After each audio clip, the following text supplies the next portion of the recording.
Rumah itu berdiri di ujung gang sempit yang hanya muat satu motor. Tak ada yang istimewa dari rumahnya, tembok kusam, genteng beberapa kali bocor, dan halaman kecil yang hanya cukup untuk 2 pot bunga. Tapi di sanalah Raisa dan Ilham mengukir hidup. Rumah mungil yang dibeli dari hasil tabungan keduanya itu menjadi saksi dari awal pernikahan mereka bahagia, sederhana, dan saling memahami. Raisa mengenal Ilham sejak kuliah, dalam kegiatan sosial antar kampus. Ilham adalah tipe laki-laki tenang dan penuh pertimbangan. Ia bukan sosok yang pandai merayu, tapi tindakannya selalu tulus. Raisa jatuh hati bukan karena janji, tapi karena kehadiran Ilham yang selalu konsisten. Setelah menikah, mereka sepakat hidup mandiri. Tak mewah, tapi cukup. Ilham bekerja sebagai guru honorer di sebuah sekolah menengah, sementara Raisa bekerja sebagai staf administrasi di klinik swasta. Setiap pagi mereka saling membantu. Ilham menyeduh teh, Raisa memasak sarapan. Rutinitas sederhana yang membuat rumah kecil mereka hangat dan penuh cinta. Namun segalanya mulai berubah ketika Nurlela, ibu kandung Raisa, datang untuk tinggal bersama. Mulanya hanya rencana singkat. Nurlela tak lagi betah tinggal di rumah kontrakan lamanya setelah suaminya, ayah Raisa, meninggal 2 tahun lalu. Ia merasa sepi dan kerap mengeluh sakit. Anak-anaknya yang lain tinggal di luar kota, dan Raisa adalah satu-satunya yang dirasa paling bisa diandalkan. Biar ibu tinggal di sini saja, Sa, kata Nurlela di telepon. Kamu kan anak sulung. Masa ibu harus numpang di rumah orang lain? Raisa tak kuasa menolak. Bagaimanapun, itu ibunya. Perempuan yang telah membesarkannya dengan penuh perjuangan. Tapi jauh di dalam hati kecilnya, Raisa merasa bimbang. Rumahnya kecil, kehidupannya belum sepenuhnya mapan, dan ia tahu, Nurlela bukan tipe ibu yang mudah disenangkan. Mas, ibu mau tinggal di sini sementara, ucap Raisa malam itu pada Ilham. Ilham menatapnya lama, tapi akhirnya ia mengangguk. Kalau itu yang terbaik buat ibumu, ya nggak apa-apa. Kita atur saja ruangannya. 2 minggu kemudian, Nurlela datang dengan 2 koper besar, 1 kardus perabot, dan suara komplain yang langsung mengisi rumah. Aduh, sempit sekali ya, rumahnya. Ini ruang tamu atau dapur? Sih, beda tipis. Komentar pertamanya. Raisa menahan senyum.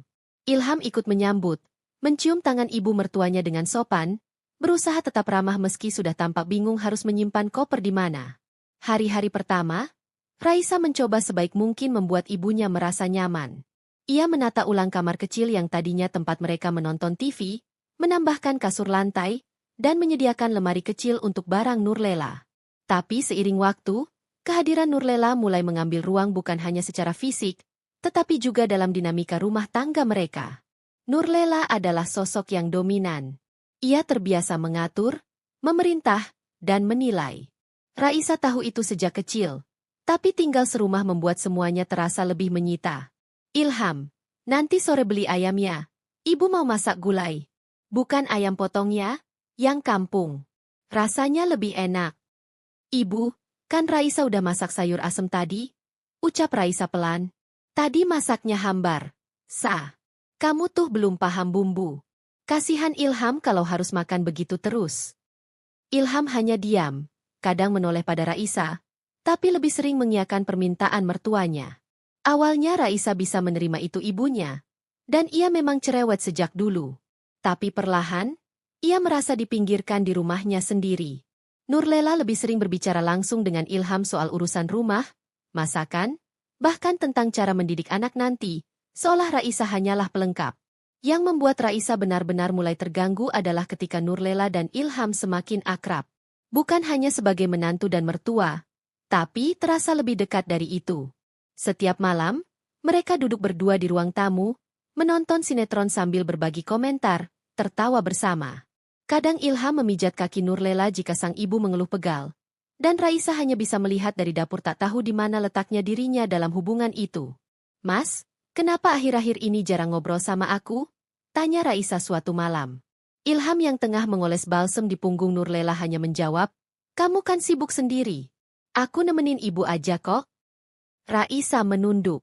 Ia merasa seperti tamu yang tinggal di antara 2 orang yang tampaknya sangat menikmati kebersamaan mereka. Setiap kali ia berusaha menyelip di antara mereka ikut duduk, ikut bicara, Nurlela akan segera mengambil alih percakapan, mengalihkan topik, atau secara halus menyuruh Raisa mengerjakan sesuatu di dapur. Kamu bikin teh manis dulu. Sah. Tenggorokan ibu kering, ucapnya suatu malam, tepat ketika Raisa mulai duduk di sebelah Ilham. Ada malam-malam saat Raisa tak bisa menahan rasa sesak itu. Ia menangis diam-diam di kamar mandi, bertanya-tanya sejak kapan rumah kecil itu menjadi tempat yang asing baginya. Ia tak tahu harus merasa apa. Cemburu? Kesal? Terluka? Ia hanya tahu, ada yang tidak beres. Yang membuat semuanya makin sulit adalah reaksi Ilham yang semakin menjauh. Ia lebih sering sibuk dengan pekerjaannya. Dan ketika Raisa mencoba bicara, Ilham selalu merasa Raisa terlalu berlebihan.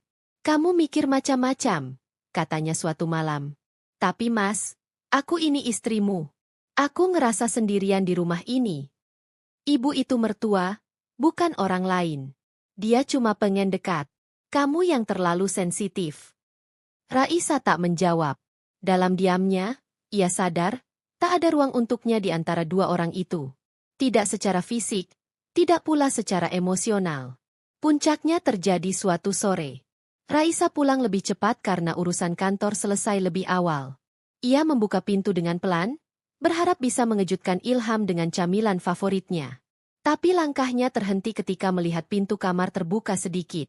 Ilham sedang duduk di tepi kasur, tanpa baju. Nurlela berdiri di belakangnya, memijat bahunya sambil berbicara pelan. Suara mereka samar, tapi cukup untuk membuat Raisa membeku. Pemandangan itu terlalu aneh, terlalu intim, terlalu tidak pantas. Ia berdiri cukup lama, hingga akhirnya mengetuk pintu keras. Keduanya terkejut. Ilham buru-buru berdiri, mengenakan kaos.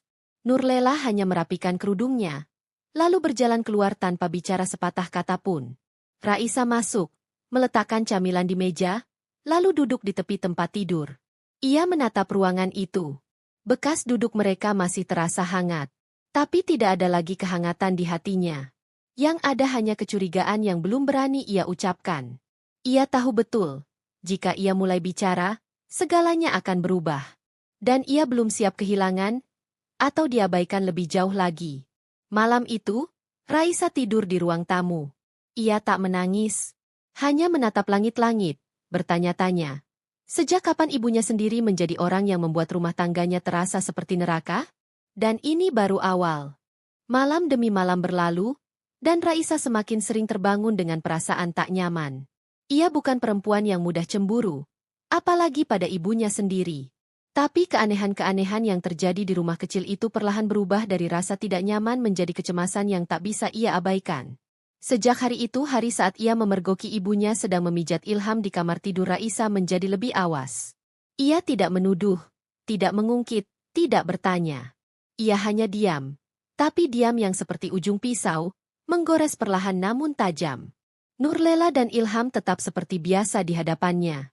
Makan bersama, berbincang ringan, tertawa pada lelucon sinetron. Tapi Raisa melihat sesuatu yang lain di mata mereka, kekompakan yang tak wajar. Ketika Ilham berbicara, Nurlela selalu menjadi orang pertama yang tertawa. Ketika Nurlela mengeluh pegal, Ilham selalu menjadi orang pertama yang memijat. Bahkan cara mereka memanggil satu sama lain, Bu, dan Ham, terdengar terlalu akrab. Awalnya Raisa mencoba menyangkal perasaannya. Ia berpikir mungkin hanya lelah. Mungkin pikirannya terlalu jauh. Tapi rasa itu tak hilang. Justru makin lama, makin kuat mencengkeram. Raisa mulai memperhatikan hal-hal kecil. Gelas minum Ilham yang sering berganti warna kadang pakai gelas favoritnya. Tapi entah kenapa sekarang selalu pakai gelas bunga merah yang biasanya dipakai ibunya. Baju Ilham yang belum sempat dicuci sering sudah tergantung rapi di lemari. Padahal Raisa belum menyentuh mesin cuci. Masakan Ilham lebih sering diambil dari dapur sebelum Raisa selesai menyajikan.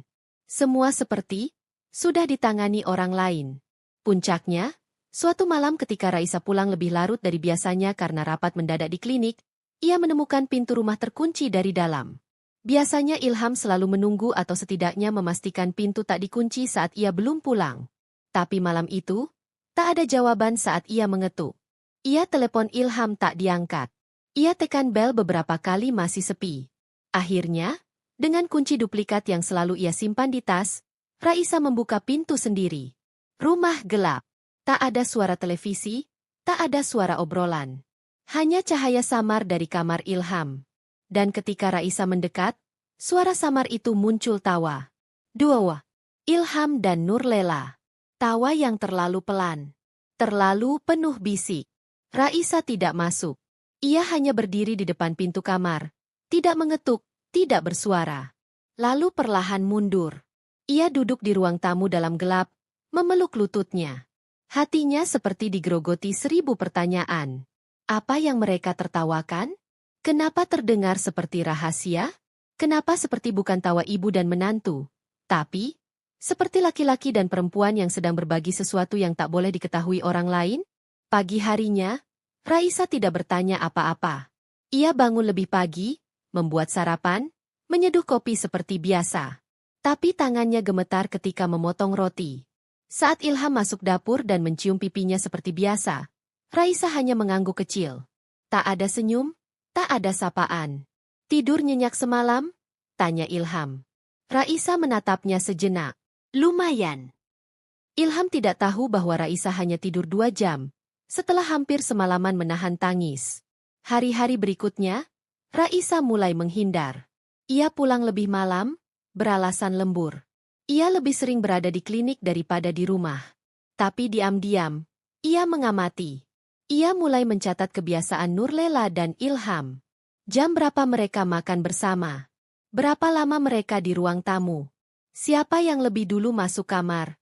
Semuanya ia tulis dalam buku kecil yang ia sembunyikan di laci dapur, di balik tumpukan serbet.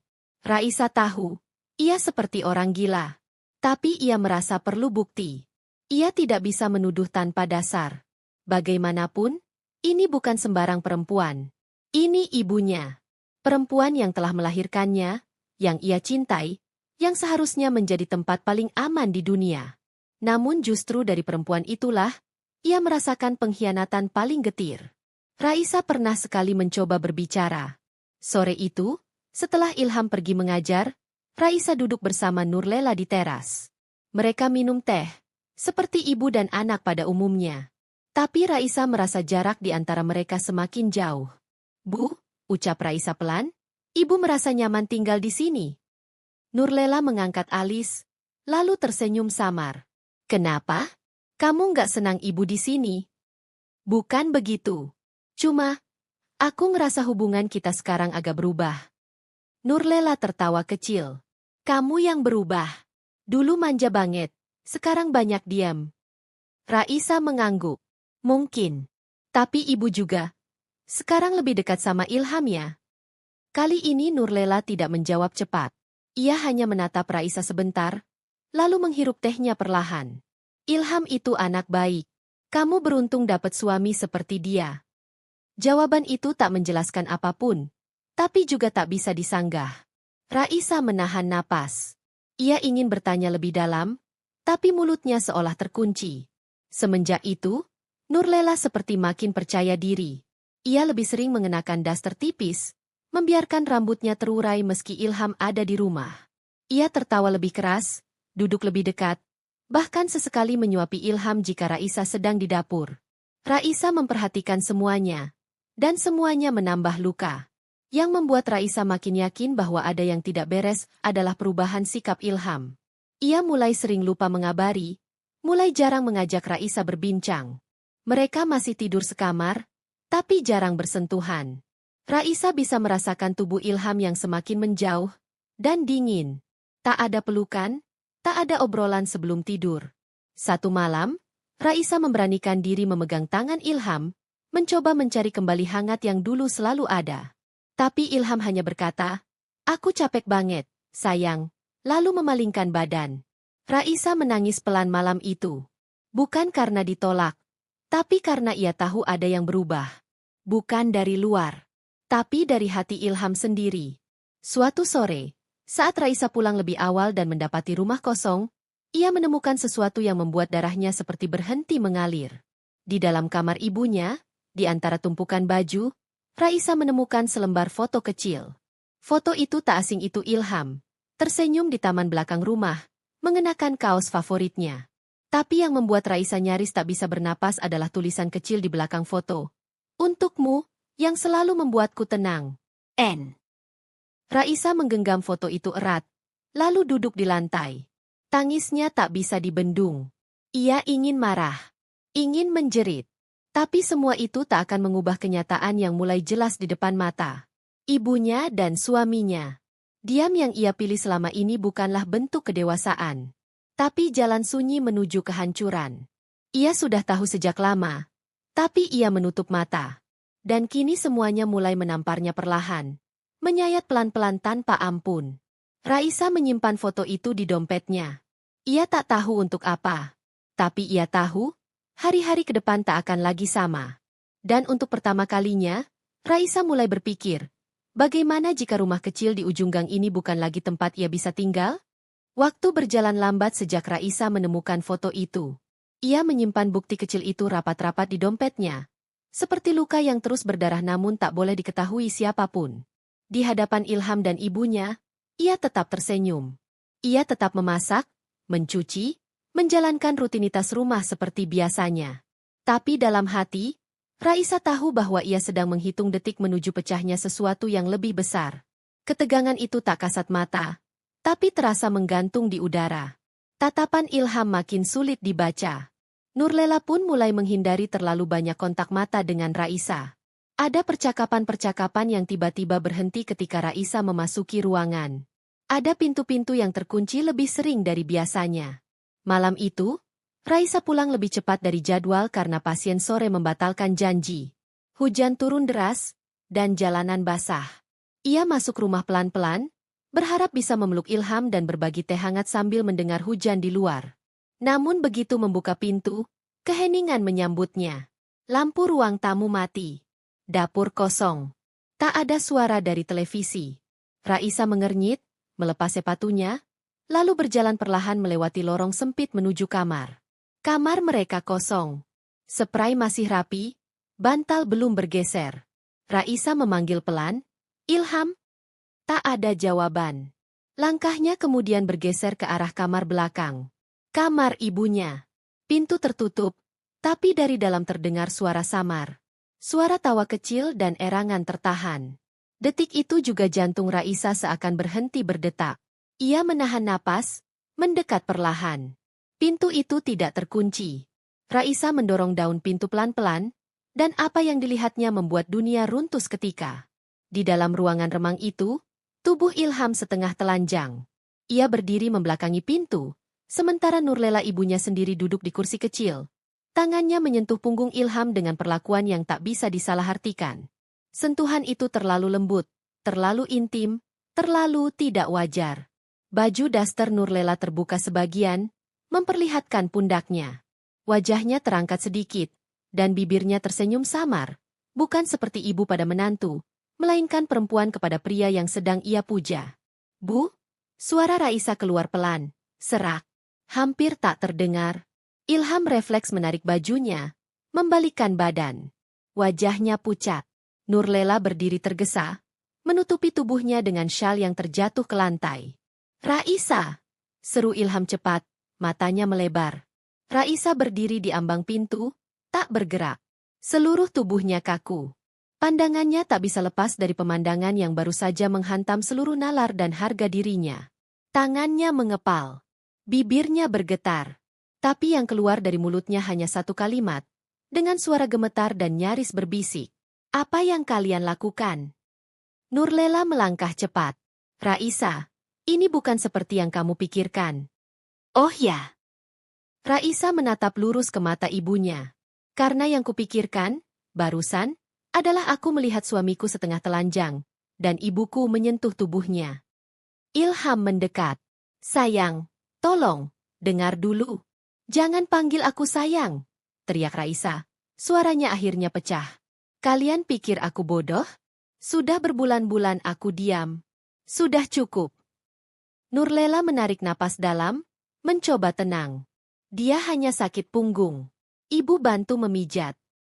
Dengan daster setengah terbuka, Raisa tertawa miris, lalu menatap Ilham. "Dan kamu? Kamu biarkan ibu mertuamu menyentuhmu seperti itu? Kamu pikir itu normal, Ham? Ilham menunduk. Aku nggak bermaksud apa-apa. Raisa mendekat, air mata mulai turun satu persatu di pipinya. Ia berdiri di antara keduanya, menatap dua manusia yang paling ia percaya dalam hidup. Aku sudah curiga sejak lama. Tapi aku berharap aku salah. Aku harap semuanya cuma pikiran burukku. Tapi ternyata, tubuh yang tak seharusnya kamu sentuh, sudah kamu sentuh. Ia menoleh pada ibunya. Dan ibu, aku panggil ibu, karena ibu orang yang melahirkanku. Tapi sekarang aku bertanya-tanya, siapa sebenarnya ibu ini? Nurlela mulai menangis. Tapi tidak ada rasa iba dalam hati Raisa. Tangisan itu bukan karena penyesalan. Raisa bisa membedakannya. Itu tangisan ketahuan. Raisa pergi ke kamar, mengunci diri. Ia tidak bisa berhenti menangis malam itu. Tubuhnya menggigil. Ia ingin berteriak, ingin menghancurkan semua benda di sekitarnya. Tapi ia hanya bisa menggenggam dompetnya dan foto itu seolah itu satu-satunya yang bisa ia pegang sekarang sebagai bukti bahwa ia tidak gila. Pagi harinya, rumah hening. Tak ada suara Ilham memanggil. Tak ada Nurlela yang menyeduh teh seperti biasanya. Raisa keluar kamar, matanya bengkak. Ia berjalan ke dapur, lalu menemukan catatan di meja makan. Maafkan kami. Kami butuh waktu. Kami menginap di rumah tante. Raisa menatap tulisan itu lama. Tangannya gemetar saat merobek kertas itu perlahan. Ia duduk di meja makan, memandangi kursi yang biasa ditempati Ilham dan ibunya. Semua kini terlihat seperti teater sandiwara yang sudah kehilangan penonton. Ia tahu ini belum akhir. Tapi sejak malam itu, Raisa tak lagi berharap mereka akan berubah. Ia tak ingin penjelasan. Karena tubuh yang seharusnya menjadi milik satu-satunya pasangan, telah disentuh oleh orang yang paling ia percaya di dunia. Dan luka itu, tak akan pernah bisa sembuh dengan kata maaf. Waktu seolah membeku sejak Raisa membuka pintu kamar ibunya malam itu. Apa yang dulu hanya bersemayam dalam kecurigaan dan bisikan hati, kini menjelma kenyataan paling getir. Ilham, suaminya, lelaki yang ia cintai sepenuh jiwa, telah menyentuh tubuh ibunya. Nurlela, wanita yang melahirkannya, membesarkannya, malah melukai putrinya dengan pengkhianatan paling menjijikan yang bisa dibayangkan. Raisa mengurung diri selama berhari-hari. Ia tidak menjawab pesan apapun, tidak mengangkat telepon, tidak keluar rumah. Dunia seakan mati rasa. Dapur yang dulu hangat kini menjadi ruang yang bisu. Kasur mereka terasa dingin. Bahkan suara hujan yang biasanya menghangatkan, kini terdengar seperti nyanyian duka. Makan pun sudah tak terasa sebagai kebutuhan. Raisa hanya menyesap air putih dan sepotong roti kering setiap harinya. Lingkar matanya menghitam, tubuhnya mulai kurus, dan pikirannya tak pernah bisa berhenti mengulang kejadian malam itu. Tatapan mata Ilham yang tajam, seolah tak bersalah, dan tubuh Nurlela yang terselimuti kain tipis masih tergambar jelas dalam benaknya. Apa yang sebenarnya terjadi di balik semua itu? Sudah berapa lama? Apa ini hanya satu kali atau sudah berulang? Tetangga mulai bertanya-tanya, namun Raisa hanya menunduk setiap kali bertemu mereka. Ia tak tahu bagaimana menjelaskan sesuatu yang bahkan dirinya sendiri sulit untuk pahami. Ia pun menghindari tatapan-tatapan iba dan bisik-bisik di belakang punggungnya. 3 bulan setelah kejadian malam itu, Raisa mendapat kabar dari salah satu tetangganya bahwa Nurlela tengah dirawat di rumah sakit bersalin. Kabarnya, Nurlela hamil dan akan melahirkan. Raisa tak langsung percaya. Ia bahkan tertawa pahit mendengar kabar itu. Ibuku? Melahirkan? Umurnya sudah 50 tahun. Ini pasti kabar yang salah. Katanya, mencoba menyangkal pada dirinya sendiri. Namun rasa penasaran terus menghantui. Pukul 2 siang, tanpa rencana, Raisa menyambar jaket dan kunci motornya, lalu meluncur ke rumah sakit yang disebutkan tetangganya. Perasaannya campur aduk, seperti akan menjemput takdir yang tak pernah ia harapkan. Sepanjang perjalanan, angin yang menerpa wajahnya seperti membawa potongan-potongan kenangan. Masa kecilnya bersama Nurlela. Bagaimana sang ibu selalu membela Raisa saat dimarahi ayah. Bagaimana mereka tertawa bersama menonton sinetron setiap malam. Semua kenangan itu kini terasa seperti lelucon kejam. Saat ia sampai di rumah sakit itu, suasana ramai. Suara tangisan bayi bersahut-sahutan dari balik ruang bersalin. Raisa menanyakan nama Nurlela pada perawat. Dan benar, wanita itu terdaftar sebagai pasien melahirkan. Raisa nyaris limbung saat mendengar nama itu dikonfirmasi. Ia berjalan pelan menyusuri lorong rumah sakit. Kakinya gemetar. Detik-detik seperti ini, biasanya penuh haru bagi keluarga yang menanti kelahiran. Tapi bagi Raisa, ini seperti berjalan menuju kobaran api. Pintu ruang bersalin terbuka. Seorang dokter berjalan keluar sambil melepas sarung tangannya. Di dalam, Raisa melihat tubuh lemah Nurlela di atas ranjang, napasnya masih tersengal, dan tangannya memeluk erat sesosok bayi merah mungil yang baru saja lahir. Di samping tempat tidur itu, Ilham berdiri. Wajahnya pucat, matanya sembab. Tapi yang paling menusuk Raisa adalah cara Ilham memandang bayi itu. Seperti seorang ayah yang baru saja menyaksikan keajaiban hidup. Dan saat itu juga, semuanya menjadi jelas. Raisa melangkah masuk. Pintu tertutup perlahan di belakangnya. Ilham menoleh, kaget, seolah melihat hantu dari masa lalu. Nurlela yang lelah, mendongak perlahan. Matanya bertemu mata Raisa. Untuk sesaat, dunia sunyi. Raisa melangkah mendekat. Tatapannya menusuk. Ia melihat bayi itu, wajah mungil tak berdosa yang menangis lirih dalam pelukan wanita yang dulu ia panggil ibu. Bayi itu anak siapa? Suara Raisa tenang, tapi dingin. Ilham tak menjawab. Nurlela menunduk, lalu menitikkan air mata. Jawab aku. Nada Raisa meninggi. Anak siapa bayi itu? Nurlela menggenggam bayi itu lebih erat. Lalu dengan suara nyaris tak terdengar, ia berkata, "Maafkan ibu." Raisa mundur selangkah. Jangan bilang, Ilham. Ilham tertunduk. Tidak ada pembelaan. Tidak ada bantahan. Diam itu cukup menjadi jawaban. Raisa menutup mulutnya, mencoba menahan mual yang tiba-tiba menghantam dadanya. Pandangannya berkunang. Dunia di sekitarnya terasa seperti berputar. Ia merasa ingin muntah, ingin pingsan, ingin lari sejauh mungkin. Tapi kakinya seperti terikat oleh tanah. Jadi benar, ucapnya pelan. Suamiku tidur dengan ibuku dan anak itu anak kalian. Raisa, aku minta maaf, kata Ilham dengan suara parau. Maaf. Raisa tertawa histeris. Kamu pikir ini cuma butuh minta maaf? Kamu hancurkan hidupku.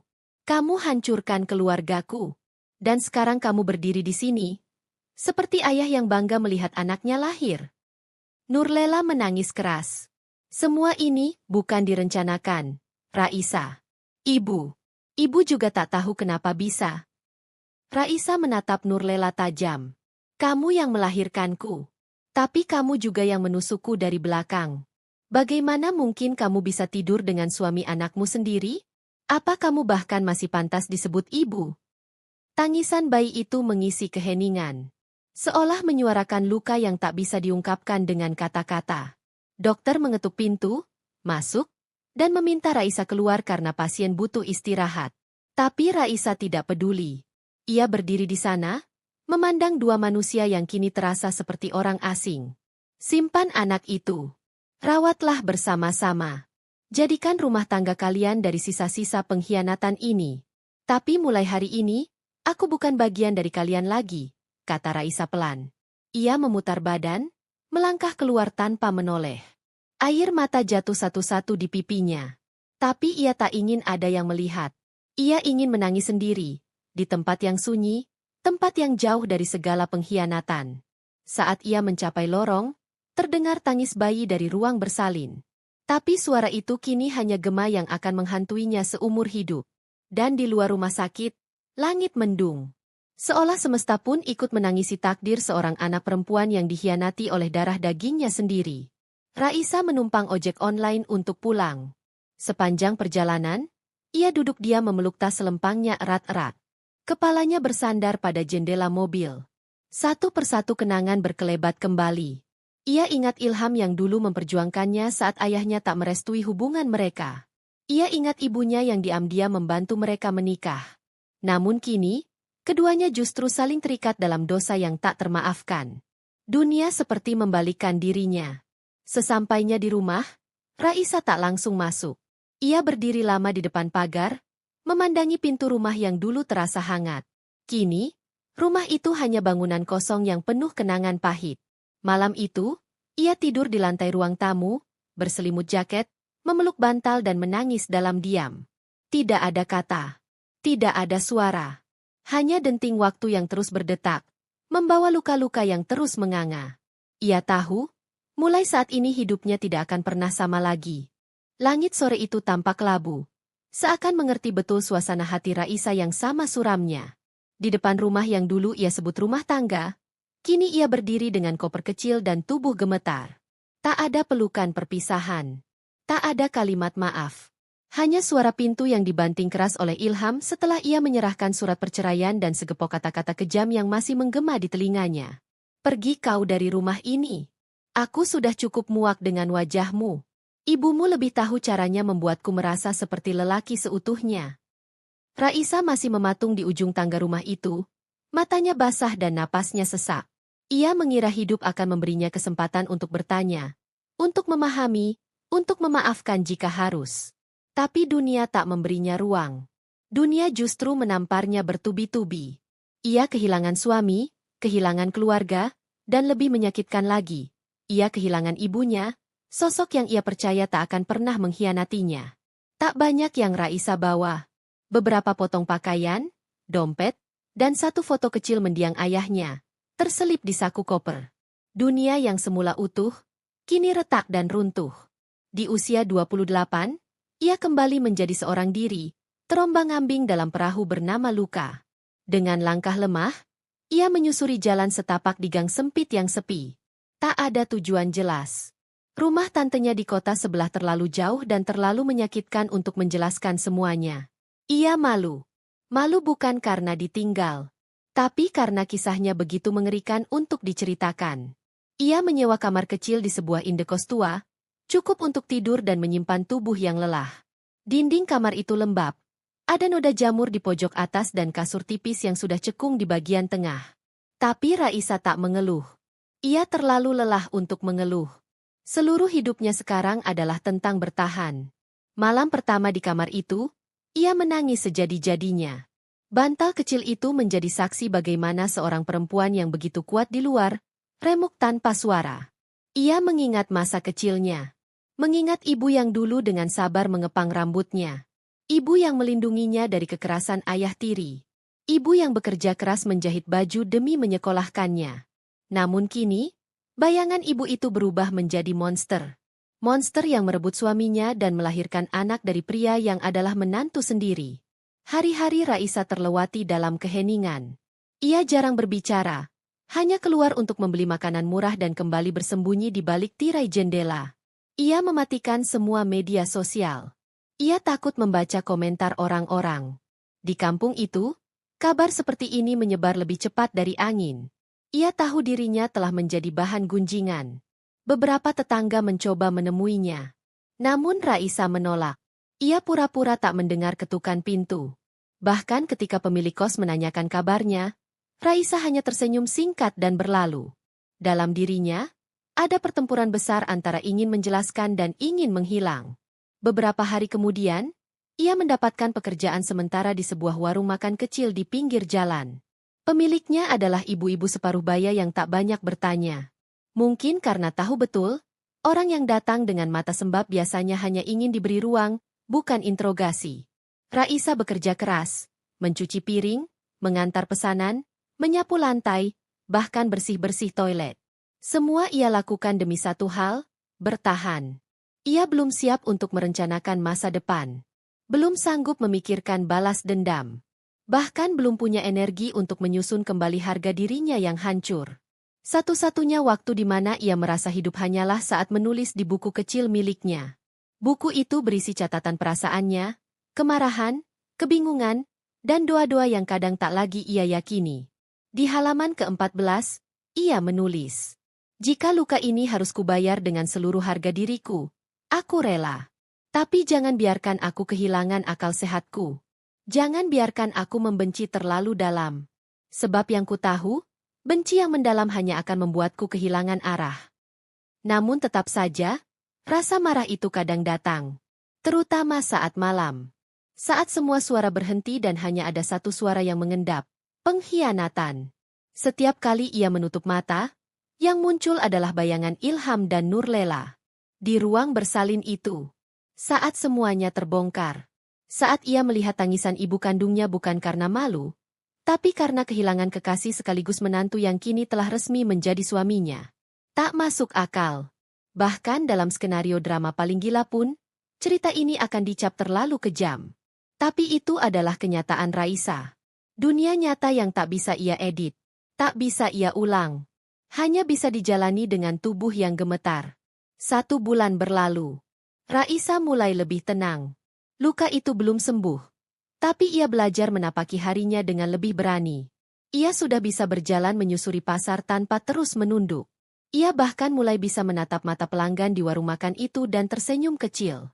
Namun ketenangan itu tak lama. Suatu hari, saat sedang membersihkan meja, seorang pelanggan datang membawa kabar baru yang mengoyak lagi hatinya. Kau tahu? Nurlela dan Ilham akan mengadakan syukuran akikah minggu depan. Katanya anak mereka sehat dan lucu sekali. Ucap seorang wanita sambil menyeruput teh manisnya. Raisa membeku. Tangan yang menggenggam kain lap berhenti bergerak. Dunia seperti berhenti sejenak. Ia tak menangis, tak marah, hanya diam. Tapi diamnya adalah jeritan paling lantang. Malam itu, Raisa tak bisa tidur. Ia berjalan ke dapur kecil di kosannya, menyalakan kompor, dan memasak air. Ia butuh teh hangat. Tapi bahkan air yang mendidih pun tak mampu mengusir dinginnya hatinya malam itu. Ia menatap dirinya di cermin kecil yang retak. Wajahnya tampak tua. Lelah. Mata sayunya mencerminkan terlalu banyak kehilangan dalam waktu singkat. Tapi ada satu hal yang kembali muncul di matanya malam itu. Api. Api kecil yang perlahan mulai menyala. Bukan untuk membalas dendam. Tapi untuk membangun dirinya kembali. Untuk bangkit dari kubangan luka. Ia meraih buku catatannya, menulis satu kalimat. Kalian boleh menginjakku hari ini. Tapi aku bersumpah. Suatu hari aku akan berdiri. Dan saat aku berdiri, kalian akan tahu rasanya ditinggal tanpa peringatan. Dimulai di pagi yang dingin, dengan matahari yang tampak malu-malu menembus celah tirai kamar kos Raisa. Ia terbangun dengan perasaan yang campur aduk, seperti badai kecil yang berputar dalam dada. Matanya memandang kosong ke langit-langit, mencoba merangkai apa arti dari semua ini. Apa arti statusnya sekarang? Janda dari suaminya sendiri, dan anak dari seorang ibu yang kini menjadi istri sang mantan suami itu. Raisa merasa dirinya seperti seorang pejuang yang berdiri di tengah medan perang, tapi senjatanya adalah kehancuran. Ia kehilangan semuanya, bahkan rasa aman dalam keluarganya sendiri. Di rumahnya dulu, ia pernah merasa punya perlindungan, punya rumah, punya cinta. Namun sekarang, kata rumah, sudah kehilangan makna. Ia hanya punya sebuah kamar kecil yang hampir tak layak huni dan segunung luka yang belum sembuh. Ketika pagi itu ia duduk di tepi ranjang, pikirannya melayang ke masa lalu. Ia mengenang saat-saat bahagia dengan Ilham. Pernikahan yang dipenuhi harapan dan impian. Ilham yang tampak penuh kasih sayang dan perhatian. Namun, di balik itu semua, ada benih-benih keretakan yang mulai tumbuh diam-diam. Benih yang kini telah menjadi pohon raksasa dengan cabang pengkhianatan yang merangkul mereka semua. Raisa membayangkan bagaimana sang ibu, Nurlela, bisa berubah menjadi orang yang paling dibencinya saat ini. Seorang ibu kandung yang seharusnya menjadi pelindung dan sumber kekuatan, namun kini malah menjadi perusak keluarganya sendiri. Bagaimana mungkin seorang ibu bisa memilih pria yang sama dengan anaknya? Itu adalah pertanyaan yang tak pernah bisa ia jawab. Hari demi hari, Raisa mulai merasakan bagaimana status barunya sebagai janda bukan hanya sebuah kata, tapi juga beban sosial yang berat. Di kampung tempat ia tinggal sekarang, menjadi janda berarti menjadi target gosip dan pandangan sinis. Beberapa tetangga tampak ragu untuk menyapanya, seolah takut terkena noda aib yang menempel padanya. Kadang, tatapan mereka yang penuh simpati tapi juga penuh penilaian membuatnya merasa semakin terasing. Namun, yang lebih sulit lagi adalah menerima kenyataan bahwa ia bukan hanya janda, tapi juga anak dari seorang ibu yang kini menikah dengan pria yang sama yang dulu menjadi suaminya. Sebuah status yang sulit untuk diungkapkan bahkan pada teman dekat. Ia merasa seperti berada di persimpangan jalan yang membingungkan, antara cinta, pengkhianatan, dan harga diri yang terus dipertaruhkan. Suatu hari, Raisa duduk di sebuah bangku taman kecil di dekat kosannya. Angin sepal-sepal menyentuh wajahnya yang lesu. Ia membuka buku catatannya, tempat di mana ia sering menuangkan semua isi hatinya. Dengan pena yang hampir habis, ia mulai menulis. Aku adalah janda, tapi bukan hanya itu.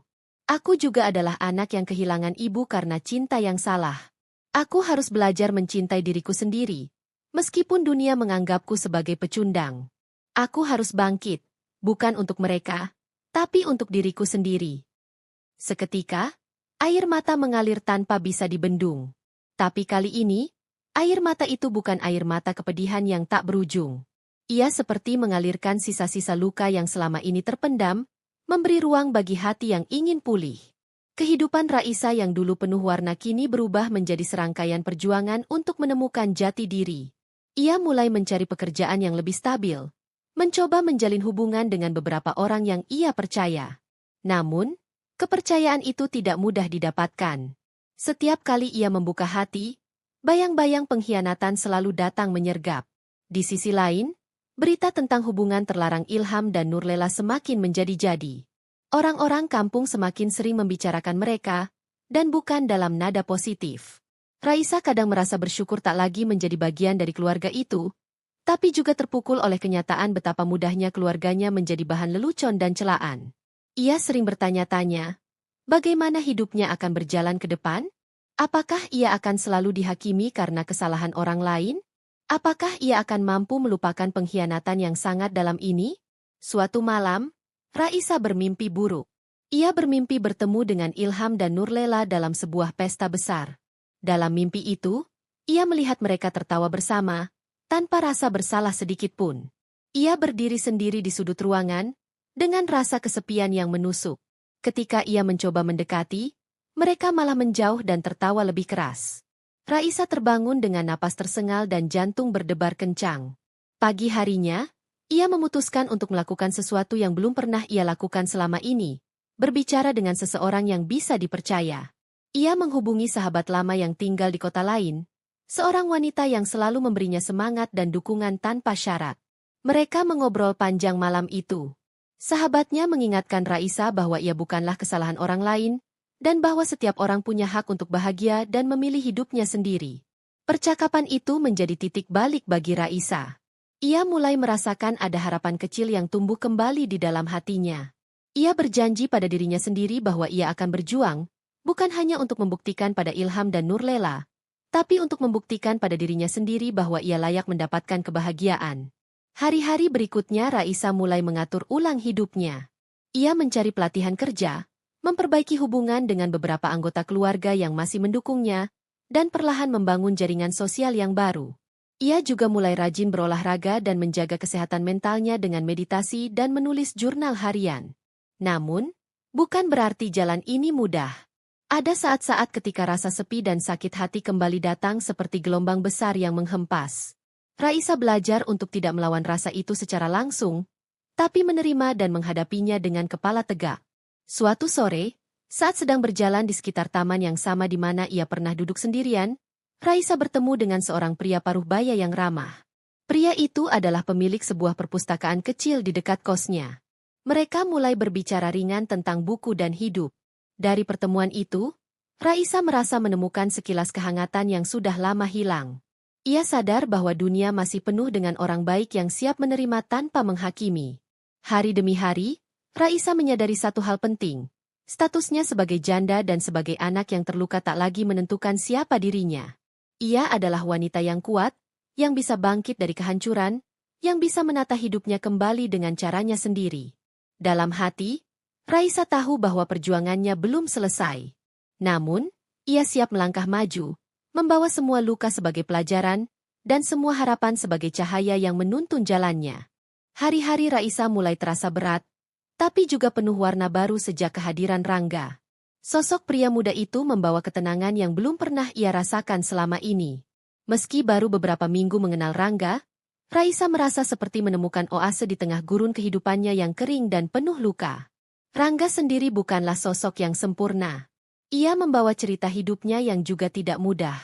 Dari obrolan ringan hingga diskusi panjang tentang keluarga dan masa lalu, Rangga perlahan membuka dirinya.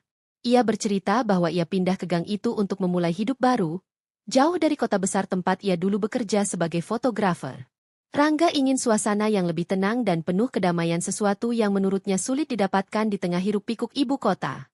Kita semua butuh tempat yang bisa kita sebut rumah, katanya suatu sore ketika mereka duduk di bangku kecil di depan rumah Rangga, menikmati udara senja yang sejuk. Aku harap di sini aku bisa menemukan kedamaian itu. Raisa mengangguk pelan. Kata-kata Rangga menggema di benaknya, membuatnya bertanya-tanya apakah selama ini ia juga mencari kedamaian, bukan hanya sekadar pelarian dari segala derita yang menimpa dirinya. Malam-malam mereka sering berakhir dengan percakapan panjang di telepon. Saat Raisa merasa sendirian atau terjebak dalam pikiran negatif, suara Rangga hadir menguatkan. Kamu harus percaya, Raisa. Tidak ada luka yang terlalu dalam untuk disembuhkan, ujarnya dengan suara hangat. Suatu malam, Raisa membuka diri lebih dalam. Ia menceritakan bagaimana rasa pengkhianatan Ilham dan Nurlela tidak hanya menghancurkan hatinya, tapi juga membuatnya merasa kehilangan pegangan. Aku merasa seperti dunia runtuh. Rangga, orang yang seharusnya aku percaya, malah menghancurkan segalanya, katanya dengan suara bergetar. Rangga diam, mendengarkan dengan penuh perhatian. Itu bukan salahmu, Raisa. Kadang orang yang paling kita cintai justru menjadi sumber luka terbesar. Tapi kamu harus ingat, kamu tidak sendirian. Kata-kata itu membuat Raisa merasa sedikit lebih kuat. Ia menyadari bahwa keberanian untuk menceritakan luka adalah langkah awal menuju penyembuhan. Di sesi terapi yang rutin dijalani Raisa, ia mulai berhadapan dengan bayang-bayang masa lalunya. Psikolognya membantunya menggali perasaan-perasaan yang selama ini ia pendam, termasuk rasa bersalah, kecewa, dan marah. Raisa belajar cara mengenali emosi tersebut tanpa membiarkannya menguasai hidupnya. Menerima kenyataan itu tidak mudah, tapi kamu harus percaya bahwa kamu bisa melewatinya, kata sang psikolog. Raisa juga mulai menulis jurnal harian, mencatat setiap perasaan dan kejadian yang ia alami. Tulisannya penuh dengan ungkapan hati yang jujur dan terbuka. Melalui tulisan itu, Raisa mencoba berdamai dengan masa lalunya, mengikhlaskan apa yang tak bisa diubah, dan membayangkan masa depan yang lebih baik. Namun, meskipun ia berusaha kuat, bayangan Ilham dan Nurlela tetap menghantui. Raisa masih sering terganggu oleh ingatan tentang malam-malam ketika ia memergoki Nurlela dan Ilham semakin dekat. Ada bisikan dan tatapan yang membuat hatinya remuk. Tetapi Raisa tahu ia harus tetap diam, setidaknya untuk saat ini. Pada suatu malam yang dingin, Raisa tanpa sengaja mendengar pembicaraan antara Nurlela dan Ilham. Mereka berada di teras rumah, berbicara dalam bisik-bisik yang penuh rahasia. Raisa memicingkan mata, mencoba menangkap kata-kata mereka meski suara mereka nyaris tak terdengar. Sudah kubilang, ini harus tetap rahasia. Jangan sampai Raisa tahu. Suara Nurlela penuh kecemasan. Ilham menanggapi dengan suara lembut tapi tegas. Tenang, semuanya akan baik-baik saja. Aku yang akan mengurus semuanya. Raisa merasakan dadanya sesak. Ia tahu ini bukan pembicaraan biasa. Ada sesuatu yang lebih besar dan lebih gelap di balik kata-kata mereka. Meski begitu, ia memilih untuk mundur, tidak ingin terlibat lebih jauh. Tapi hatinya berteriak ingin mencari tahu lebih banyak. Di tengah pergolakan batin itu, Rangga menjadi tempat Raisa untuk melepaskan semua rasa takut dan kesedihan. Suatu malam, saat mereka berjalan di pinggir jalan setapak, Raisa berbagi satu lagi rahasianya. Aku takut, Rangga. Takut kalau suatu saat aku harus menghadapi kenyataan yang lebih kejam lagi. Aku takut kehilangan diri sendiri, kata Raisa dengan suara hampir berbisik. Rangga berhenti berjalan dan menatapnya. Ketakutan itu manusiawi, Raisa. Tapi kamu harus tahu, kekuatanmu lebih besar dari rasa takut itu. Aku yakin kamu bisa melewati semuanya. Kata-kata itu menjadi pelipur lara yang menguatkan Raisa. Ia merasa bahwa meskipun masa depan belum jelas, ada satu hal yang pasti, ia tidak akan menghadapi semuanya sendirian. Di hari-hari berikutnya, Raisa mulai lebih fokus pada dirinya sendiri. Ia mencoba kembali ke hobinya, membaca buku, dan melukis. Aktivitas itu membantunya menemukan kembali bagian dirinya yang sempat hilang. Dalam lukisan-lukisan yang dibuatnya, ia menuangkan perasaannya, kesedihan, kemarahan, tapi juga harapan dan keberanian. Sementara itu, kehadiran Nurlela dan Ilham yang semakin dekat semakin memunculkan ketegangan di lingkungan tempat tinggal Raisa. Tetangga mulai berbisik-bisik, menyebarkan gosip tentang hubungan aneh antara ibu Raisa dan mantan suaminya. Raisa merasakan beban sosial yang semakin berat, tapi ia berusaha kuat. Dalam satu kesempatan, Raisa menghadiri pertemuan kecil dengan tetangga-tetangga sekitar. Ia berusaha bersikap biasa, tapi di balik senyumannya, ada kegelisahan yang dalam. Beberapa tetangga menatapnya dengan penuh rasa iba, beberapa lagi dengan bisikan yang membuatnya merasa semakin terasing. Di malam-malam yang penuh kegelisahan itu, Raisa menemukan kekuatan dalam diri sendiri.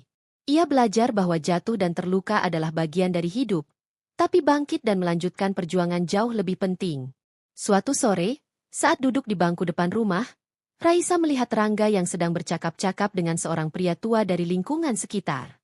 Rangga memperkenalkannya sebagai Pak Harun, tetangga yang sudah lama tinggal di gang itu dan tahu banyak tentang sejarah keluarga Raisa dan Ilham. Dari Pak Harun, Raisa mendengar potongan-potongan cerita masa lalu yang selama ini tersembunyi.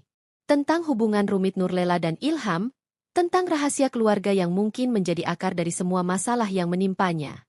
Informasi itu membuat Raisa semakin yakin bahwa ia harus mengungkap kebenaran dan mencari jalan untuk membebaskan dirinya dari belenggu masa lalu. Ketika malam kembali tiba, Raisa memandang langit dengan tatapan tegas. Ia tahu perjalanan masih panjang dan penuh liku, tapi sekarang ia sudah punya alasan kuat untuk bertahan. Ada suara-suara di tengah malam yang mengingatkannya pada kekuatan hati dan harapan yang tak boleh padam. Dengan dukungan Rangga dan tekad yang membara, Raisa bersiap menyambut hari baru dengan keberanian yang lebih besar dari sebelumnya. Ia siap melangkah keluar dari bayang-bayang kelam, menuju cahaya kehidupan yang lebih terang dan penuh harapan. Hari itu langit sedikit mendung, tapi Raisa merasa sinar matahari di dalam dirinya perlahan mulai terbit. Untuk pertama kalinya setelah berbulan-bulan dilanda badai kehidupan, ia menatap cermin tanpa meneteskan air mata. Wajah yang dulu lesu dan sayu kini mulai tampak berbeda. Ada cahaya tipis, ada napas baru. Luka di hatinya belum sembuh total. Tapi Raisa belajar bahwa beberapa luka tidak untuk dihapus, melainkan dipelajari. Setelah melalui malam-malam gelap, terapi mingguan, dan percakapan panjang bersama Rangga tetangga barunya yang penuh empati, Raisa mulai mengurai kekusutan hidupnya. Ia tidak lagi membenamkan diri dalam kebencian. Sakit hatinya masih nyata, tapi tidak lagi menenggelamkan. Raisa membuka laptop tuanya pagi itu. Sudah lama ia tinggalkan dunia kerja semenjak pernikahannya dengan Ilham. Dulu, Ilham sempat memintanya berhenti bekerja dengan alasan rumah tangga harus menjadi prioritas. Raisa yang dulu begitu cinta dan percaya, menuruti. Kini, Raisa membuka kembali CV-nya, menyempurnakannya dengan pengalaman-pengalaman freelance yang sempat ia lakukan diam-diam. Sambil menyeruput kopi hangat, ia mulai mengirim lamaran satu persatu ke email perusahaan yang ia incar. Setiap kali jari-jarinya mengetik surat lamaran, Raisa merasa seolah dirinya yang dulu perempuan mandiri yang percaya pada kemampuan sendiri sedikit demi sedikit kembali. Ia tahu jalan ini tidak akan mudah. Dunia kerja tak lagi seperti saat terakhir ia tinggalkan. Tapi Raisa tidak gentar. Kalau hidup sudah menamparnya begitu keras, apalagi yang perlu ia takuti? Di waktu yang sama, Rangga mulai lebih sering datang. Ia tidak pernah memaksakan kehadiran, hanya muncul saat Raisa butuh teman bicara. Kadang mereka duduk di beranda, saling bertukar cerita masa kecil. Kadang hanya dia menatap langit malam, tapi diam itu begitu hangat. Raisa tidak pernah merasa dihakimi di hadapan Rangga. Ia bisa menangis, marah, atau tertawa, dan Rangga hanya menatap dengan mata yang jujur, tanpa pamrih. Dari Rangga pula, Raisa banyak tahu tentang masa lalu Ilham yang tak ia ketahui selama menikah. Rupanya, sebelum menikah dengan Raisa, Ilham pernah menjalin hubungan gelap dengan perempuan bersuami, dan sempat membuat kekacauan dalam rumah tangga orang lain. Raisa terkejut bukan main. Bagaimana mungkin ia begitu buta terhadap masa lalu lelaki itu? Tapi rasa terkejut itu tidak lagi menjelma kemarahan.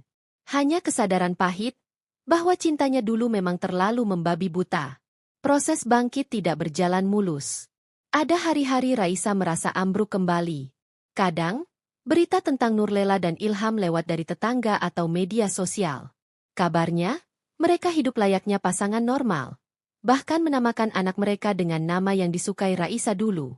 Luka itu kadang terasa robek kembali, tapi Raisa sudah tahu cara membalutnya.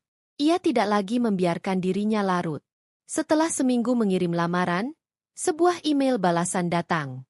Sebuah agensi digital yang berkembang di kota menerima aplikasinya dan menjadwalkan wawancara. Raisa hampir tak percaya. Dengan cepat ia bersiap, mengulang kembali teknik wawancara, membaca materi-materi terbaru, dan menyusun presentasi kecil. Hari wawancara itu datang. Raisa mengenakan blus putih dan celana hitam yang sudah lama tergantung di lemarinya. Ia menata rambut dan memakai sedikit riasan. Saat melihat dirinya di cermin, ia tak bisa menahan senyum tipis. Bukan karena ia sudah sempurna, tapi karena ia berani. Wawancara berlangsung penuh antusias. Tim pewawancara terkesan dengan pengalaman Raisa mengelola proyek freelance dan kemampuannya menyusun strategi konten. Raisa pulang hari itu dengan hati lapang. Ia tahu, apapun hasilnya, ia telah melangkah lebih jauh dari dirinya yang kemarin. Seminggu kemudian, email datang. Raisa diterima bekerja sebagai konten strategis di agensi itu. Ia memeluk dirinya sendiri, menangis dalam senyap. Tapi kali ini, air mata itu bukan karena dikhianati atau dijatuhkan. Itu adalah air mata kemenangan. Hari pertama bekerja menjadi lembaran baru dalam hidupnya. Ia bangun lebih pagi, menyusun bekal, dan naik kereta dengan penuh semangat. Di kantor, suasana energik menyambutnya. Banyak karyawan muda dan atmosfer kreatif membuat Raisa merasa dihargai. Ia diperkenalkan sebagai senior yang akan membimbing beberapa tim baru. Rasanya seperti menemukan kembali identitasnya yang hilang. Hari-hari berjalan, Raisa kian terbiasa. Ia bahkan mulai menghadiri sesi meditasi mingguan dan bergabung dengan komunitas penulis di akhir pekan. Hidupnya perlahan kembali penuh. Ia menulis lagi, tidak hanya untuk pekerjaan, tapi untuk dirinya sendiri. Ia menulis puisi, kisah pendek, dan kisah hidupnya yang dulu begitu gelap, kini ia dokumentasikan dengan kejujuran. Satu malam, saat hujan rintik-rintik turun, Raisa duduk di balkon kecil apartemennya. Rangga datang membawa 2 cangkir coklat panas. Mereka duduk diam lama, sampai akhirnya Rangga berkata, "Kau tahu, aku kagum padamu. Tak semua orang bisa bangkit seperti ini." Raisa menatap langit. Ia tak langsung menjawab. Tapi senyumnya cukup menjelaskan semuanya. "Aku belum selesai bangkit, Rangga. Tapi aku sedang dalam perjalanan. Dan untuk pertama kalinya, aku menikmati langkah-langkahnya." Dalam keheningan itu, Raisa sadar, ia bukan lagi korban. Ia bukan sekadar istri yang dikhianati, atau anak yang dikhianati ibu sendiri. Ia adalah perempuan yang bangkit, dengan luka, dengan air mata, tapi juga dengan keberanian dan harapan baru. Perjalanan Raisa masih panjang. Tapi kini, ia tahu, langkah kakinya mengarah ke tempat yang lebih terang. Dan untuk itu, ia bersyukur. Hari itu hujan turun dari pagi. Rintik-rintiknya jatuh tanpa jeda seolah langit menyimpan tangis yang tak sempat ditumpahkan kemarin. Di apartemennya yang kecil namun nyaman, Raisa duduk di dekat jendela, membaca sebuah novel yang belum sempat ia selesaikan sejak bulan lalu. Kehidupannya sekarang tenang, ritmis, meski sesekali luka lama masih berdenyut pelan di sudut hatinya. Ia telah menjalani hidup baru bekerja, berkarya, dan perlahan mengisi ruang kosong dalam dirinya dengan sesuatu yang lebih sehat daripada dendam. Teleponnya bergetar di atas meja. Sebuah nomor tak dikenal. Raisa mengernyit sebelum menjawab. Suara di seberang membuat darahnya seketika berdesir. "Ra, ini aku, Ilham." Tubuh Raisa menegang. Butuh beberapa detik sebelum ia bisa menjawab. "Ada apa?" Suaranya datar, nyaris dingin. Kami butuh bantuanmu. Anak kami, dia sakit." "Ah." Rumah sakit bilang dia butuh transfusi darah dan golongan darahnya langka. "Sama sepertimu." Raisa terdiam. Dadanya sesak bukan karena permintaan itu, tapi karena bagaimana suara Ilham di seberang sana terdengar hancur, rapuh, memohon. "Kenapa aku?" tanyanya pelan. "Karena kami tak tahu lagi harus bagaimana. Ibu sudah panik. Kami tak tahu harus minta tolong ke siapa lagi." "Ibu." Raisa menegaskan kata itu dengan tekanan. "Ya, Nurlela." Sekali lagi, Luka lama seperti disiram garam. Nama itu, wanita yang melahirkannya, yang juga merebut suaminya. Dan kini datang dengan membawa bayi hasil hubungan terlarang mereka. Raisa tidak tahu apakah ini ironi atau ujian terakhir yang harus ia lewati. Di rumah sakit mana? Tanya Raisa akhirnya. Ia tidak mengatakan ya, tapi juga tidak menolak. RSU Harapan Sejahtera, lantai 3. Unit Picu. Setelah menutup telepon, Raisa mematung cukup lama. Ia tak tahu apa yang mendorongnya untuk pergi rasa kemanusiaan. Atau mungkin masih ada serpihan kecil dalam hatinya yang belum bisa sepenuhnya lepas dari masa lalu. Sesampainya di rumah sakit, aroma antiseptik menyambut dengan dingin. Di depan ruang picu, ia melihat Ilham duduk di kursi tunggu. Wajahnya jauh dari kesombongan lelaki yang dulu meninggalkannya tanpa ampun. Rambutnya kusut, matanya sembab, dan saat melihat Raisa, ia langsung berdiri. "Terima kasih sudah datang," katanya. Raisa tidak menjawab. Pandangannya tertuju pada ruangan di balik kaca. Seorang bayi kecil dengan selang dan alat bantu napas menempel di tubuhnya yang mungil. Ia lahir prematur. Tapi waktu itu sehat. Beberapa bulan ini sering demam.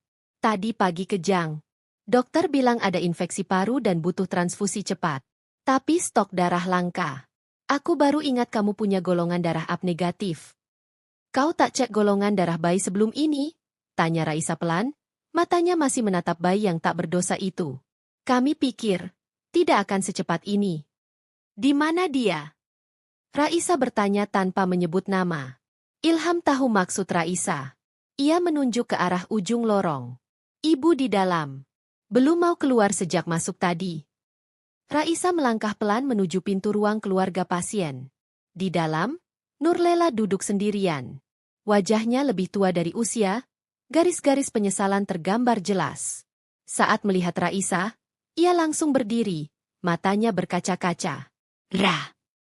Raisa berdiri kaku. Ia tak tahu harus marah, memeluk, atau diam. Ibu tahu, tak pantas meminta. Tapi tolong anak ini. Suara Nurlela bergetar. Anak itu. Raisa menatapnya. Ia lahir dari rahim wanita yang juga melahirkannya. Tapi benarkah ia hanya sekadar anak itu? Bukankah dia adik sekaligus entah anak tirinya? Dia tidak salah. Raisa berbisik lebih kepada dirinya sendiri. Nurlela menangis. Ibu menyesal. Tapi tidak tahu bagaimana memperbaikinya. Kau sudah memilih jalanmu, Bu, jawab Raisa, dingin namun tenang. Beberapa menit kemudian, petugas medis membimbing Raisa ke ruang donor. Ia hanya bisa memberikan setetes dari dirinya. Darah. Bukan maaf. Bukan penerimaan. Tapi sesuatu yang bisa menyelamatkan nyawa. Karena Raisa percaya, bayi itu tak memilih dilahirkan dari dosa. Usai proses, tubuh Raisa lemas. Tapi hatinya entah bagaimana terasa lega. Ia duduk kembali di lorong. Ilham menghampiri, membawa air mineral. Terima kasih, katanya, kali ini tulus. Aku tak melakukannya untukmu, jawab Raisa datar. Ilham menunduk. Aku tahu. Aku bahkan malu harus mengatakannya. Tapi, aku hancur, Raisa menoleh, menatap lelaki yang pernah ia cintai. Kau baru merasa hancur sekarang? Ya, karena baru kali ini aku benar-benar tahu rasanya kehilangan. Berdoalah kau tak benar-benar kehilangannya. Karena aku sudah lebih dulu tahu rasanya, kata Raisa, lalu berdiri. Sebelum ia melangkah pergi, Nurlela keluar dari ruang picu. Wajahnya sembab, tapi ada secercah harapan. Raisa, ia memanggil. Raisa berhenti. Boleh ibu peluk kamu? Pertanyaan itu menghentak. Dulu, pelukan itu adalah tempat Raisa berlindung saat kecil. Tapi kini, terasa seperti pagar besi yang membatasi dua dunia. Raisa tidak menjawab. Ia menatap mata ibunya lama. Pelukan tidak menyembuhkan semua luka, Bu. Kadang justru membuatnya lebih terasa. Ia melangkah pergi, meninggalkan dua orang yang pernah menjadi poros hidupnya. Tapi kini ia tahu, ia tak lagi mengorbit pada mereka. Di luar rumah sakit, hujan masih turun. Tapi Raisa justru merasa ringan. Mungkin karena ia telah berani melihat masa lalunya tepat di mata, menolong tanpa harus kembali. Ia tidak merasa hebat. Ia hanya merasa utuh kembali, dengan luka yang akan tetap ada, namun kini tak lagi membusuk. Beberapa hari kemudian, Raisa menerima pesan dari perawat picu. Bayi itu menunjukkan tanda-tanda membaik. Infeksi menurun, dan transfusi dari Raisa membantu menyelamatkan nyawanya. Meski tidak dibalas dengan apapun, Raisa merasa tenang. Ia telah menunaikan bagiannya sebagai manusia, bukan sebagai anak, istri, atau siapapun dalam kisah tragis itu. Rangga, tetangganya yang belakangan menjadi teman ngobrol yang menenangkan, datang malam itu membawa sepiring kue buatan sendiri. "Kamu kelihatan lelah," katanya sambil menyodorkan piring. Raisa tersenyum tipis. Minggu yang panjang. Cerita? Dan malam itu, di meja makan kecil mereka, Raisa bercerita. Untuk pertama kalinya tanpa menangis, tanpa gemetar.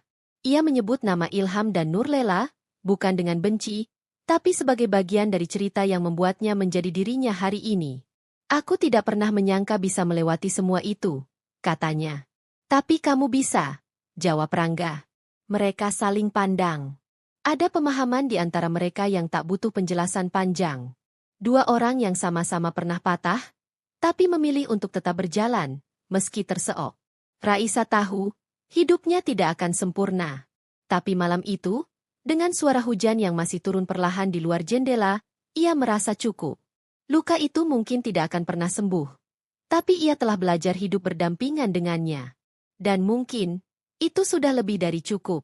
Hujan turun perlahan di luar jendela saat Raisa menutup pintu rumahnya. Aroma tanah basah menyeruak ke dalam ruangan yang hangat oleh cahaya lampu kuning redup. Rumah kecil itu bukan rumah mewah. Tapi ia berhasil menyulapnya menjadi tempat yang damai, tenang, dan nyaman. Tempat yang jauh dari segala hiruk-pikuk luka. Tempat ia belajar menerima dan berdamai dengan dirinya sendiri. Hari ini, genap 1 tahun sejak ia meninggalkan rumah itu. Rumah tempat ia pernah hidup sebagai seorang istri. Rumah tempat segala mimpi masa mudanya terkubur di antara pengkhianatan, aib, dan luka yang tak layak ditanggung oleh siapapun. Tapi hari ini, dia tak lagi menangisi masa lalu itu. Ia telah melepaskannya. Setelah Rangga datang ke hidupnya seperti hujan yang tak memaksa bumi namun menyuburkannya, Raisa mulai mengerti bahwa tidak semua cinta hadir dengan cara yang menyakitkan. Ada cinta yang hadir pelan-pelan, dengan sabar, tanpa paksaan. Cinta yang tak menuntut untuk dimiliki tapi menawarkan tempat berlindung. Rangga tak pernah memaksa Raisa bercerita. Tapi ia selalu ada di sana ketika Raisa akhirnya bicara. Tentang Ilham. Tentang Nurlela. Tentang anak yang bukan saja hasil dari pengkhianatan, tapi juga dari dosa yang menjijikan. Ia masih ingat saat pertama kali Rangga bilang, "Kalau kamu belum bisa maafkan mereka, itu wajar. Tapi jangan lupa, memaafkan bukan berarti melupakan. Kamu bisa memilih memaafkan tanpa harus mengizinkan mereka masuk lagi ke hidupmu." Ucapan itu menamparnya dengan lembut. Selama ini ia merasa bersalah karena hatinya masih mengeras setiap kali mengingat wajah Ilham atau Nurlela. Tapi setelah itu, ia mulai mengerti. Ia tidak harus kembali menjadi anak yang patuh atau istri yang setia untuk bisa memaafkan. Ia hanya harus merelakan beban di dadanya, agar ia bisa melangkah tanpa terbebani oleh dendam. Tepat 2 minggu lalu, Nurlela datang lagi. Kali ini tanpa bayi dalam gendongannya. Wajahnya lebih tirus, kulitnya lebih kusam, dan matanya seperti mata perempuan yang tak lagi punya harapan. "Aku tahu aku ibu kandungmu, Sa. Tapi aku tidak meminta kau menerimaku kembali. Aku hanya ingin bilang, kalau aku benar-benar menyesal. Selama ini aku pikir aku bisa membangun hidup baru, tapi aku salah. Aku kehilangan semuanya. Ilham pun sekarang bukan laki-laki yang sama. Kami seperti 2 orang asing yang saling membenci tapi tak bisa berpisah karena bayi itu." Raisa hanya duduk mendengarkan. Kali ini, tak ada air mata yang menetes. Ia sudah terlalu sering menangis untuk perempuan itu. Tapi yang membuatnya diam lebih lama, adalah kata-kata terakhir Nurlela sebelum pamit. "Kalau saja waktu bisa diulang, aku lebih memilih mati di hari kau lahir daripada mencuri hidupmu."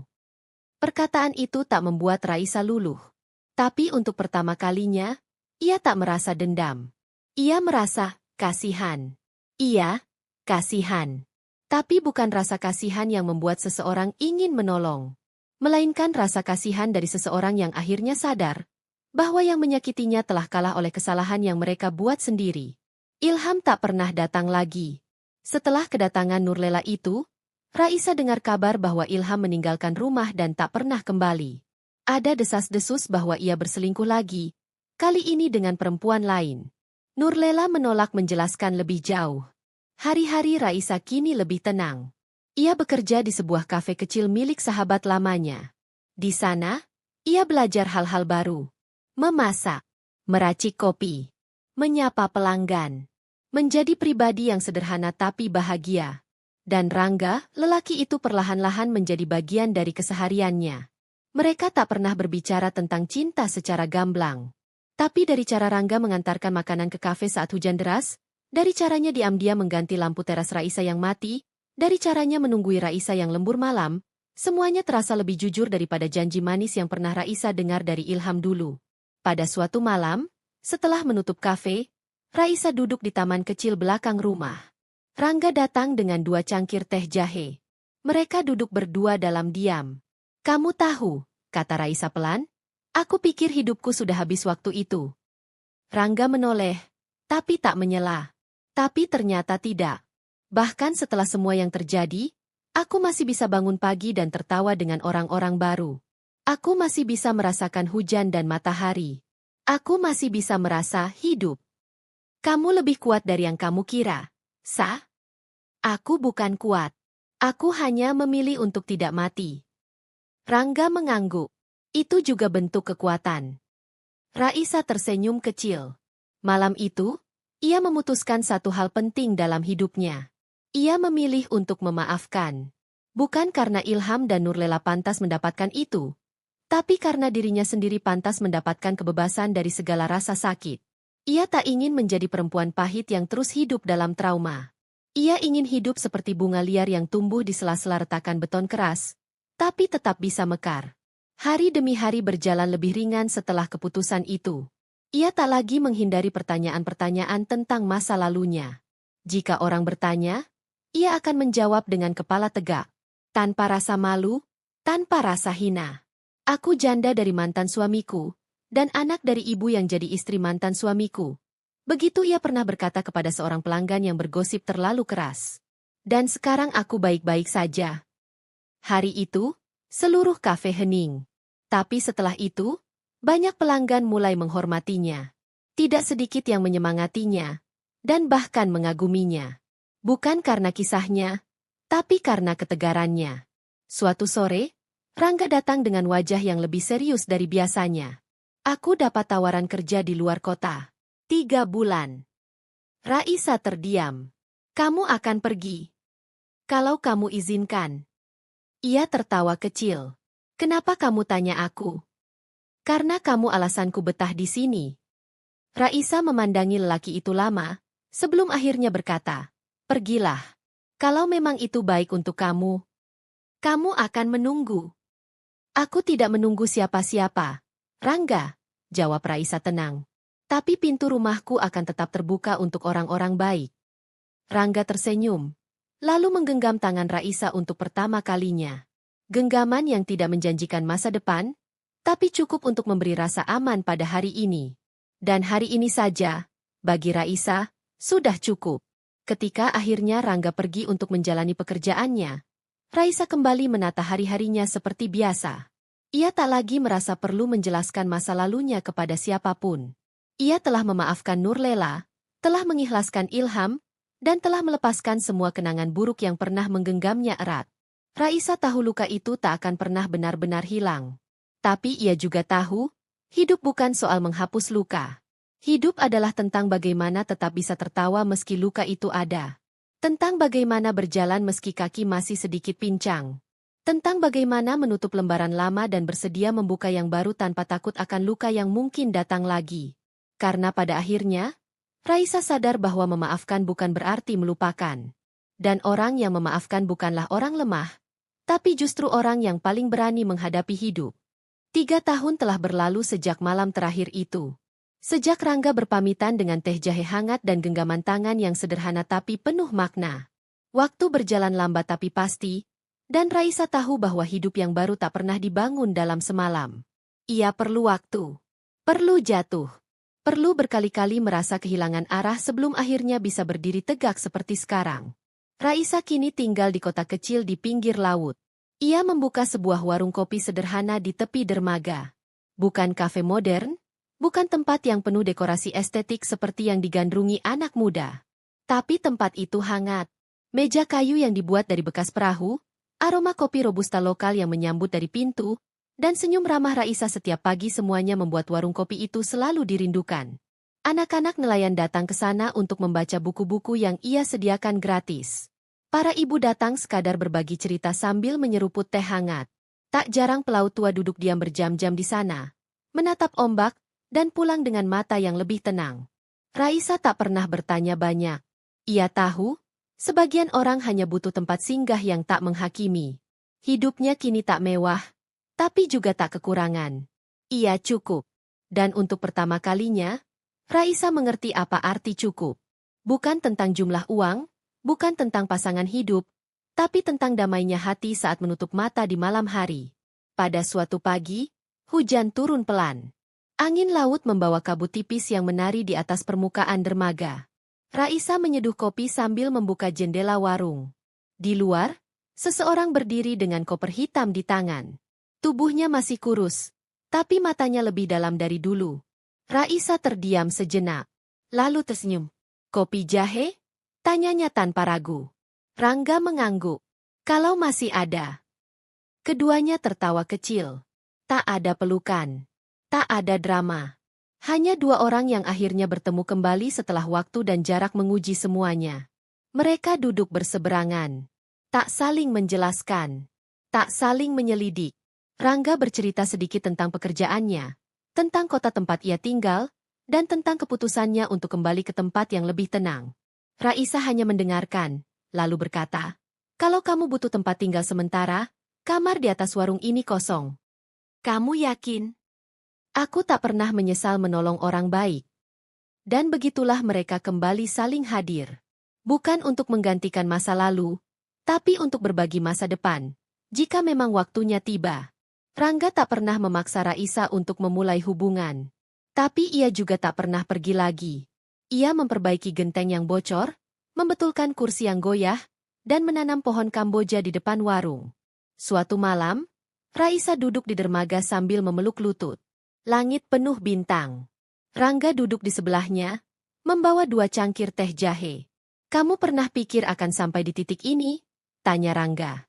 Raisa menggeleng. "Dulu aku pikir aku akan mati karena sakitnya. Tapi ternyata aku hanya perlu bertahan sampai rasa sakit itu kehilangan kuasanya." Rangga memandangi laut. "Aku tahu kamu tak sepenuhnya sembuh. Luka itu mungkin tak akan pernah sembuh. Tapi aku sudah tak marah lagi. Itu cukup." Rangga tak menjawab. Ia hanya meraih tangan Raisa dan menggenggamnya pelan. Tak ada janji. Tak ada tuntutan. Hanya sebuah pengakuan dalam diam bahwa dua jiwa yang terluka bisa saling menghangatkan tanpa harus saling menyembuhkan. Dan di malam itu, di bawah langit yang bersih dan suara ombak yang berirama pelan, Raisa tahu satu hal. Hidupnya bukan tentang siapa yang menyakitinya, tapi tentang bagaimana ia memilih untuk sembuh. Ia memilih menjadi perempuan yang bangkit. Perempuan yang bisa tertawa lagi, mencintai lagi, dan percaya bahwa hidup, meski penuh luka, tetap pantas diperjuangkan. Di warung kecil itu, di tepi laut yang sepi, Raisa tak lagi sendiri. Ia tak lagi menunggu siapapun. Tapi ia juga tak menutup pintu untuk kemungkinan baru. Hujan masih turun. Tapi kali ini, hujan tak lagi menyakitkan. Dan untuk Raisa, itu lebih dari cukup.